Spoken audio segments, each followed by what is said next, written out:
I'm an ex-Disney World coordinator and Disney historian AMA. I worked through college at the WDW complex and am writing a Disney tell-all history book. I've seen. Ask me anything and I'll try to answer you thoroughly. No probs ruining the magic here. What's one of the top things that comes to your mind in terms of ruining the magic?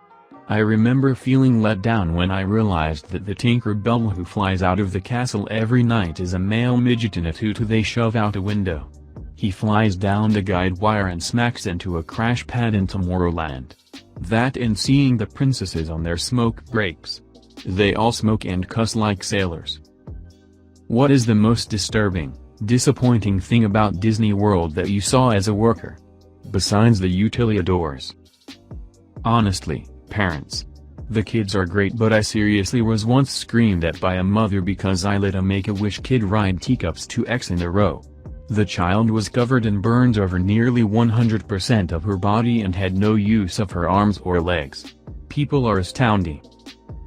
I'm actually heading to Disney World right now. What are some secrets that could help improve my experience, or some secrets that the park doesn't want us to know about? Take advantage of the FastPass system, or don't be surprised if you don't get on rides. Try to book all of your Fast Passes before noon, because once you've used them up you can start making new ones one at a time. Most rides open up FastPass slots if attendance dropped slightly. So you might be standing in line for one ride and be able to book a Fast Pass for another ride in 15 minutes. You just have to keep refreshing the app. When we go back as civilians, we almost never go in the standby line because of this trick. Was Disney involved with Mason Sarai/the Malail Order and secret societies? As awesome as that would be, he was just a shrewd businessman with a serious smoking problem. He wasn't involved in cults or anything crazy. A lot of people also think he was secretly a Nazi, but he was just as casually racist as everybody else was in his time. He wasn't better or worse than anyone else. We've just gotten better as a society. Mostly. What's the coolest Easter egg at the park? I'm literally on the road back from Disneyland right now and I'm barely finding all about hidden Mickeys lol. The hidden Mickeys are awesome. You can even find them at your hotels. In my opinion, the coolest Easter eggs are looking for characters hidden in rides where they normally wouldn't be. If you ride Peter Pan's flight, look carefully at the Mermaids and Mermaids Lagoon. Ariel is down there. There's stuff like this all over the parks. Do you know anything in regards to all the Disney is haunted stories, or is it all BS? Granted, not all people believe in ghosts. I've always been a skeptic but a bit of a believer. And I will tell you that while working at Magic Kingdom I saw shit that will turn you white. I worked at the old Sky Bucket station doing stroller parking for Small World one day back before that area was developed into bathrooms. I went up to the platform to get a protein spill kit in the storage area.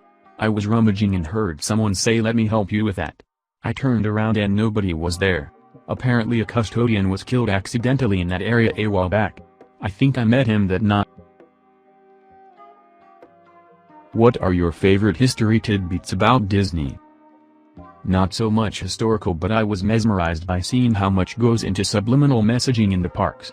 When you're there, listen to the ambient music. In the morning it's upbeat and high energy to get you pumped. It changes subtly through the day and by nightfall you've got soft instrumentals to chill with as the day winds down. It's so neat to see how well thought out this stuff is. Historically though, the Imagineering evolution of the Haunted Mansion is great. It was originally planned as a walkthrough. There's so much amazing artwork for characters and illusions that never made it in. It was truly Walt's baby and it's my favorite because you can see the love in every tiny detail. Are they going to build any more countries in the vacant spaces in World Showcase? See, that's a difficult question. The easy answer is no. They are currently expanding small portions of the existing countries, but the main issue is not having room. The outside of a ride that's visible to the public is just a facade. The actual show buildings are massive. If you check out the aerial view from Google Maps you can get an idea of the size of any given attraction. The problem with Epcot's current layout is any planned expansion means sacrificing something else. That's a hard sell with Disney since removing rides with a strong fan following never result in good PR. For now, look forward to the Ratatouille ride and the flip-flop discussion on turning the Mexican Pavilion boat ride into something Coco-themed. When can we expect the book to be finished by? Work in progress. I'm calling it Have a Very Disney Day. A tongue-in-cheek title, as this was what some cast members say to people who were awful. It was code for I hope you die in a fire. Where do they keep Walt Disney's frozen head? I've actually been asked this by a guest. It was, is Walt's frozen body on display? I kind of had to stare at him for a hot minute before I realized he wasn't kidding. Walt isn't frozen. Not even just his head. He's happily putrefying in Glendale. Where my deathlings at? What's the most horrific fact about Disney World that would make our heads spin if we heard it, and that isn't common or widespread knowledge? On the macabre end of things, people die there all the time, you just don't really hear much. I was employed there when suited cast member was struck and killed by a parade float as it was about to step off on Main Street. I mean, 50 feet more and it would have been in full view of the guests. It was pretty awful.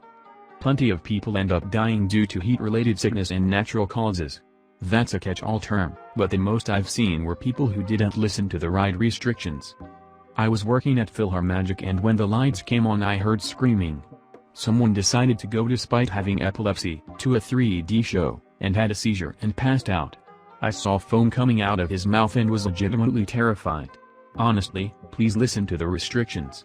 They are not there just to make your vacation less fun.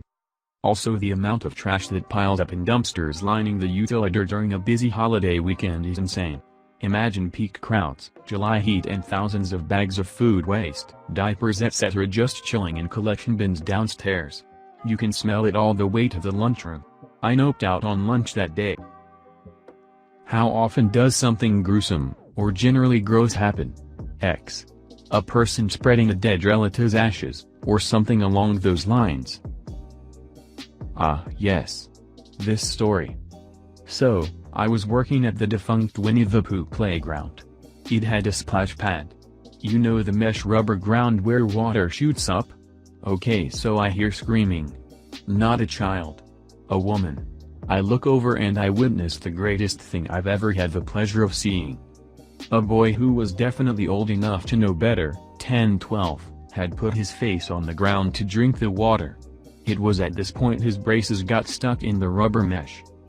Cue dumbass child being blasted in the face with water every 30 seconds as his mother screamed about lawsuits. It took Reedy Creek about 10 minutes to respond, in which time I had to do crowd control, calmly talk to this mom and do it all without laughing my ass off. Because this shit was gold. He kept cussing and being cut off by the sounds of splashes and gurgles. Seriously, the mom and kid were like Petunia and Dudley Dursley, and I got to witness glorious karma.